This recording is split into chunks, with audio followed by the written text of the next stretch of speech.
여호와의 사자가 길갈에서부터 복임으로 올라와 말하되 내가 너희를 애굽에서 올라오게 하여 내가 너희의 조상들에게 맹세한 땅으로 들어가게 하였으며 또 내가 이르기를 내가 너희와 함께 한 언약을 영원히 어기지 아니하리니 너희는 이 땅의 주민과 언약을 맺지 말며 그들의 제단들을 헐라 하였거늘 너희가 내 목소리를 듣지 아니하였으니 어찌하여 그리하였느냐.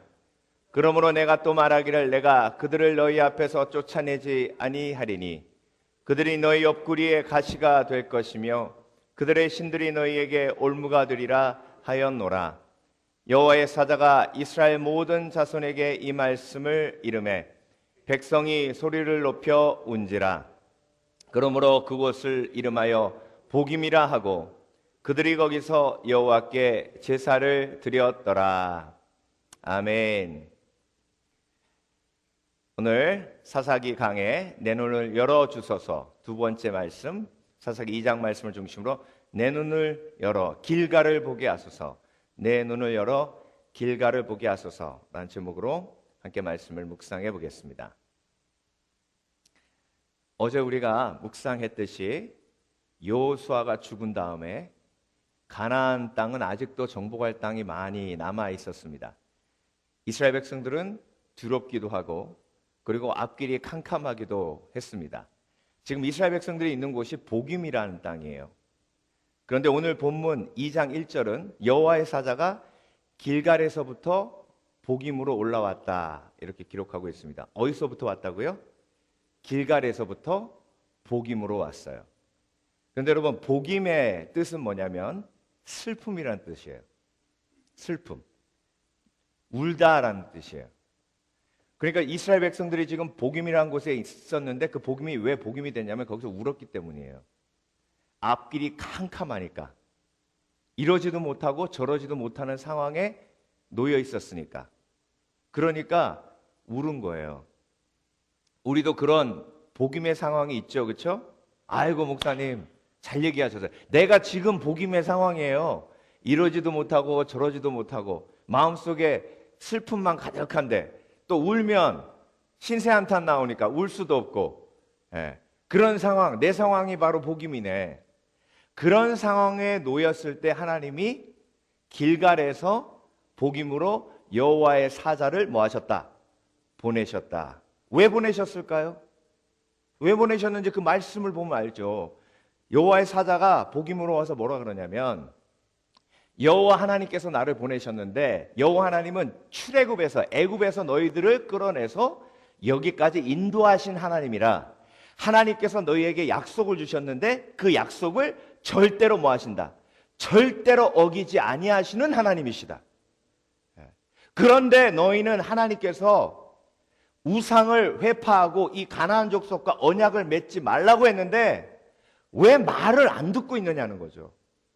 그러니까 복임 땅이 왜 복임 땅이 되었냐면 하나님의 약속을 잊고 우상을 무너뜨리지 아니하고 이방인과 언약을 맺지 말라고 그랬는데 언약을 맺었기 때문에 그렇다는 거예요. 그러니까 너희가 바라봐야 할 것은 지금 복임 땅이 아니라 너희 환경이 아니라 하나님이 언약을 맺어주신 길갈이라는 거예요. 길갈을 바라보라는 거예요. 길갈을 바라보라는 메시지를 주시기 위해서 하나님이 길갈에서 복임으로 하나님의 사자를 보내신 거예요. 여러분, 길갈이란 땅은요, 우리가 항상 보아야 할 땅이요, 우리가 바라보아야 할 땅입니다. 그럴 때 복임이 길갈이 되는 거예요. 자, 길갈 땅에서 어떤 일이 있었나? 여호수아서 4장 5장에 나오는 얘기인데요.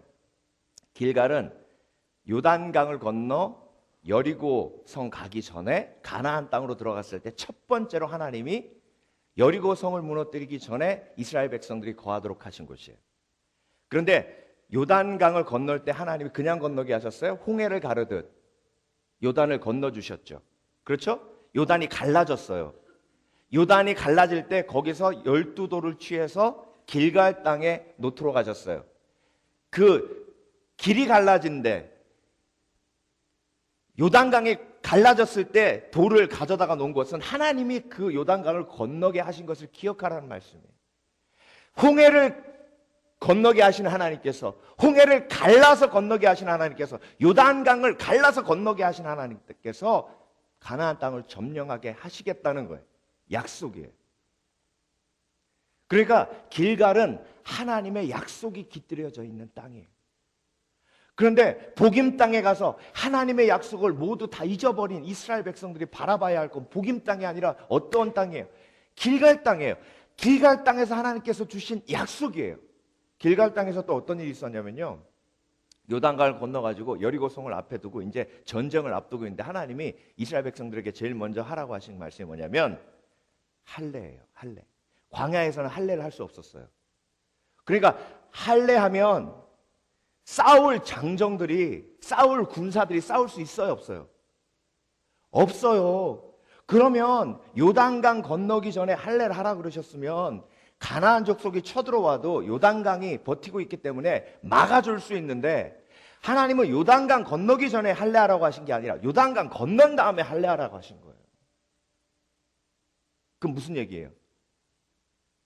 할례하고 나를 믿으라는 거예요. 네 속에 있는 불신앙을 할례를 통해 제거해버리고 하나님만 의지하고 나아가라는 거예요. 예. 그게 길갈의 신앙이에요. 그런데 지금 복임에 있는 이스라엘 백성들은 그 길갈의 신앙을 다 잊어버린 거예요. 우상을 때려 부시라고 하나님이 우상을 회파하라고 했는데 못 때려 부시는 거예요. 왜 울었는지 아세요? 지금 오늘 보세요. 복임 땅이 왜 복임 땅 됐냐면 하나님의 사자가 와서 길갈에서 와서 길갈을 바라보라고, 하나님의 약속을 의지하라고. 너희 이러다가는 하나님이 이스라엘 백성들에게 주신 축복을 잃을 수도 있다고. 가나안 족속들을 하나님이 치워주시지 않으면 그 가나안 족속이 너희의 가시가 돼서 너희를 힘들게 할 거라고. 그러니까 이스라엘 백성들이 울었어요. 근데 여러분, 이 눈물이요, 회개의 눈물이 아니에요. 이러지도 못하고 저러지도 못하는 그 상황 속에서 신세 한탄의 울음이었다고요. 여러분, 운다고 끝나는 게 아니에요. 울고 나서 뭐가 있어야 돼요? 우상을 회파하는 결단이 있어야 돼요. 결단이. 그래서 길갈을 바라보라는 이유가 네가 할례하고 하나님의 역사를 기다리니까 여리고성이 무너지지 않았느냐는 거예요. 네가 내려놓을 걸 내려놓고 우상을 회파하니까 하나님이 여리고성을 무너뜨리지 않았냐는 거예요. 저와 여러분의 삶 속에도 길갈이 있어요. 하나님이 놀랍게 나에게 역사하신 그 순간, 내가 하나님이 내려놓으라고 했을 때 그걸 내려놨더니 하나님이 내 삶 속에 여리고성이 무너지는 기적을 허락하시는 그 순간. 그런데 그 순간을 잊어버리고 나는 지금 복임 땅에서 눈물만 흘리고 앉아 있으니, 우리가 바라봐야 할 거는 복임이 아니라 뭐예요? 길갈이에요. 하나님의 약속이라고. 17일 나오시는 고승희 목사님에게도 길갈이 있었어요. 그 길갈 땅이 뭐였냐면, 하나님이 계속 목사님을 부르시는데, 아니 그 좋은 학벌 가지고 미국에 와서 경제학 박사까지 땄는데 하나님이 그걸 다 포기하고 목사가 되라니까. 그렇죠? 그러니까 그걸 쉽게 내려놓을 수 있어, 없어요? 못 내려놔요. 예수 믿고 변화돼서 기뻤던 그 길갈의 체험이 있음에도 불구하고 우상을 내려놓으라 그러니까 못 내려놓는 거예요. 그러니까 하나님이 어떤 역사를 하셨냐면, 그렇게도 기다리는 아들이 태어났는데 아들이 6살이 될 때까지 말을 못하는 거예요. 말하게 해달라고 스피치 테라피도 받아보고 기도도 하고 목사님들 기도도 받아보고 그래도 전혀 아이가 말을 안 하는 거예요. 그래서 어느 날 하나님 앞에 무릎 꿇으며 눈물 흘리며, 하나님 왜 내 아들이 말을 못합니까? 그랬더니 하나님이 성령 통해서 감동 주시는 게 뭐냐면, 네 아들이 말 안 하니까 답답하지? 나도 내가 원하는 말을 안 하니 답답해. 거기서 완전히 무너졌어요. 거기서 와장창창 무너진 거예요. 그래서 모든 건 내려놓고 신학교 가신 거예요. 그런데 목사님께는 그게 길갈이에요. 그렇게 순종했더니 그를 통해 수없이 많은 영혼들을 살리시고, 지금도 이 LA 지역에서 선교하면 고승희 목사님, 추수감사절 날 이 LA 지역에 있는 모든 선교사님들 다 모셔다가 추수감사 식사를 대접하세요. 또 그런 사명을 주셨어요. 교회마다 사명이 달라요. 아이고, 또 목사님 또 그런 일 하려고 하나 보다. 그게 아니라 교회마다 사명이 다 달라요. 하나님이 주시는 감동대로 하는 거예요. 근데 고승희 목사님만, 이스라엘 백성들에게만 길갈이 있어요? 저와 여러분에게도 길갈이 있어요. 환경 돌아보세요. 지금 복임이죠? 울고 싶으시죠? 그런데 복임 보면 돼요, 안 돼요? 안 돼요. 지금 하나님께서 길갈에서 여호와의 사자를 보내주셨어요. 그러면서 우리에게 지금 말씀하시는 게 뭐예요? 다른 사람과, 다른 가나안 사람과 언약을 맺지 말라는 거예요. 언약을 맺었다는 건 그걸 의지한다는 거거든요. 그 사람과 약속해서 그 사람의 약속을 기대하는 건 그 사람을 의지하는 걸 의미해요. 그 사람이 나 어려울 때 도와주기로 했어. 걱정하면 안 돼. 그 사람이 아니라 하나님과 맺은 언약을 기억해야죠. 길갈에서 맺은 언약을 기억해야죠. 길갈의 언약을 바라보아야 여리고 성이 무너지는 거예요. 아이고, 목사님, 나는 길갈의 체험이 없는데. 그럼 여기서 지금 체험하면 되시죠. 그럼 여기가 길갈이네, 오늘. 내가 할례를 받기로 결단을 하고 할례를 받아야 여리고 성이 무너지는 거예요. 아이고, 왜 나는 여리고 성 안 무너진대? 아무리 돌아도 돌기 전에 할례 받고 하나님의 말씀대로 내려놓을 거 잘라낼 거 잘라내야 여리고 성이 무너지는 거죠. 그러니까 우리는 하나님의 축복을 날로 먹으려다니까. 할례도 안 받고 날로 먹으려고 그래요. 순종도 안 하고 날로 먹으려고 그래요. 그냥 울면 되는 줄 알아. 그냥 와서 주여 주여 하고 울면 다 되는 줄 알아. 물론 회개할 때 우는 것도 중요해요. 그런데 여러분, 길갈을 바라보아야 복임이 축복의 땅이에요. 베드로의 길갈은 어디예요? 베드로의 길갈은 배 위예요. 예수님이 십자가에 못 박혀 죽으시고 정말로 슬퍼서 이제 먹고 살 길이 막막해가지고 다시 갈릴리 호숫가로 갑니다. 그래서 그 실망하고 낙심한 마음, 슬픈 마음, 고통스러운 마음, 패배자의 마음을 가지고 밤이 맞도록 그물을 던져도 한 마리도 못 잡는 거예요. 그런데 예수님이 찾아오셔서 오른쪽으로 그물을 던지라고 하실 때, 밤이 맞도록 내가 고기를 잡지 못했지만 예수님께서 나에게 말씀하신 그 말씀을 의지하여 그물을 던집니다. 그랬더니 153마리가 잡혔잖아요.